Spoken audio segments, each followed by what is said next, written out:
Hello, good morning students. So today we are going to learn about magnetic separation method, and yesterday we have learned about separation. Some separation we have learned like hand picking, sieving, not centrifugation, sorry. What we have learned: hand picking, sieving, then winnowing and sublimation. Today we are going to learn about magnetic separation, separating insoluble solids from liquid. What are the methods of separating insoluble solids from liquid? So first of all, let's see magnetic separation method. What is this method? This method is used when one of the constituents of a mixture is magnetic. Suppose if I have a mixture of magnetic material and non-magnetic material, then only you can separate the mixture by using magnet. Suppose if I have sulfur and iron fillings, that means iron having magnetic property and sulfur is non-magnetic material.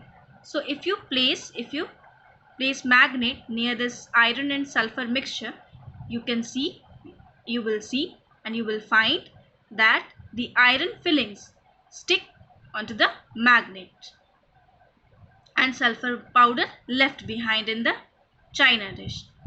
So this magnetic separation can be done if you are having one magnetic material and non-magnetic material.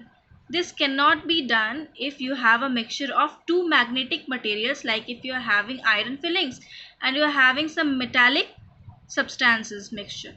Then the two substances, you cannot separate the two substances. So like that. So that is why if you have to separate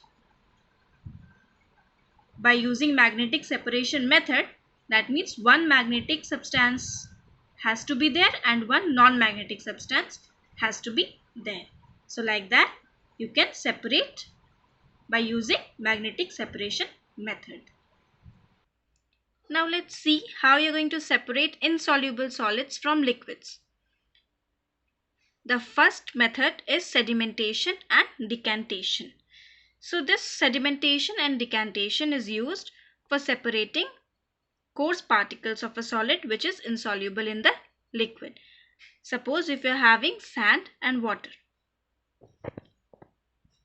If you take a mixture of sand and water, then how you are going to separate this sand and water?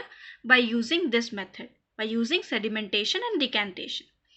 See, the coarse particles of sand and muddy water can be separated by decantation. Before cooking rice and pulses, we washed with water those rice and pulses. So the wash water is removed by decantation. Okay, so you can see in your activity number 2 that the particles of sand settle down to the bottom of the beaker. You can see here also that the coarse particles of sand deposited to the bottom of the beaker. Now this settling down of heavier particles is called sedimentation. This settling down, you can see that the sand settles down at the bottom of the beaker. Now this settling down, we call this sedimentation. Now you can see in the upper layer, you can see a liquid, a clear solution you can see. Now this clear solution, sorry, not solution. So this clear liquid we call supernatant liquid or supernatant water.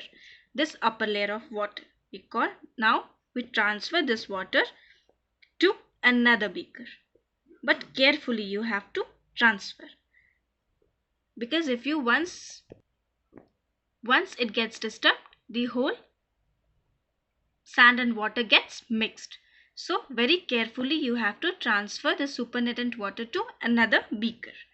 So this process of separating clear liquid without disturbing the settled solid particles, that is sand particles, we call this method decantation.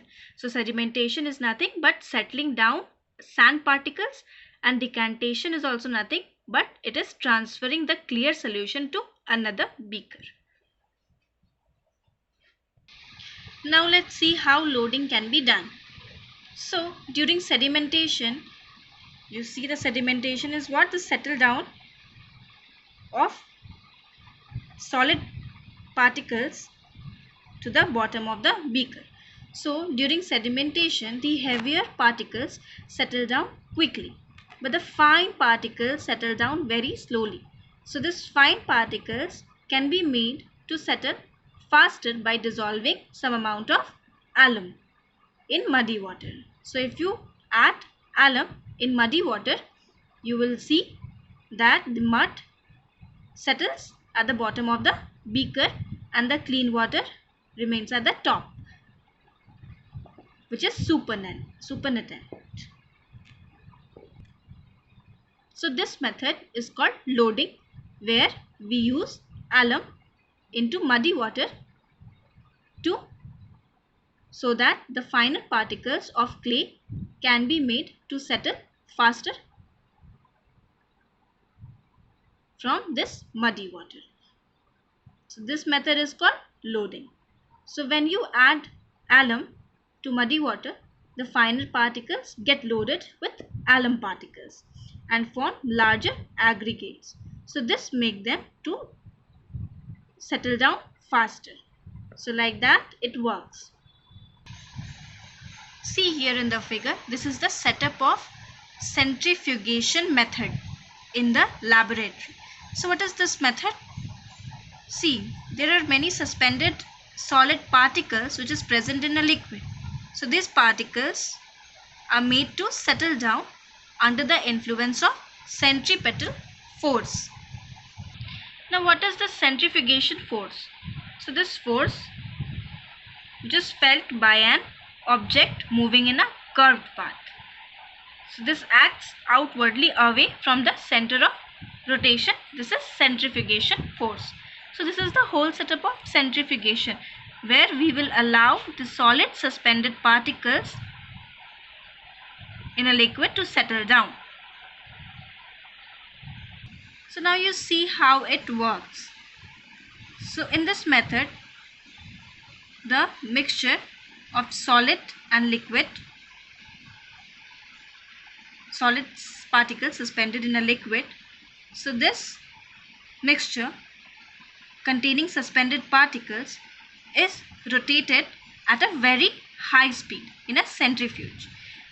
That setup which I showed you earlier, that is the centrifuge. So the heavier particles settle down. You can see in the figure, before you see the pellets are like that, and after you see that it settles down to the bottom of the test tube. So like that it works. So we allow the mixture containing suspended particles to rotate at a very high speed in a centrifuge. So the heavier particles settle down to the bottom of the container. So this method is used for separating cream from the milk. So when milk is rotated at high speed, the cream collects in the center and is removed through an outlet. Like that it works. Now the next method is filtration. You see the setup of filtration. So this method is used to separate fine soluble solid particles from liquid. In this method, we allow the mixture to pass through a filter paper. Now this filter is a medium with fine pores. So the insoluble solid particles are retained by the filter, means it will stay in the filter paper, and the clear liquid is passed from this filter paper and collected in the receiver, which is known as filtrate. So commonly used filters like we use sometimes muslin cloth and sometimes filter paper. In lab we use filter paper. So now in your book it has written that a layer of cotton or a layer of riverbed sand can also be used as a filter. So nowadays special filters are used to obtain high purity drinking water. In filtration, size of the pores in the filter is very important. For a good filtration, means if you want that your filtrate is pure, a good filtration if you want, the pores in the filter should be smaller than the size of the particles to be removed. So if it is there, if the pores are smaller, then the filtration can be done nicely. An experimental setup for filtration using a filter paper is you can see here or in your book also. So daily also you are drinking tea in your home. So how you drink? First of all, you make tea and then you filter that tea by using a strainer. So that is also an example of filtration. So what happened there? The tea leaves are retained by the strainer and the tea strainer cannot be used for filtering turbid water. That also we know. So like that it works. So in the next class we will learn about separating the methods which is used to separate a soluble solid from its solution. So solve the assignment questions, and if you have any doubt, comment in the comment box. Thank you.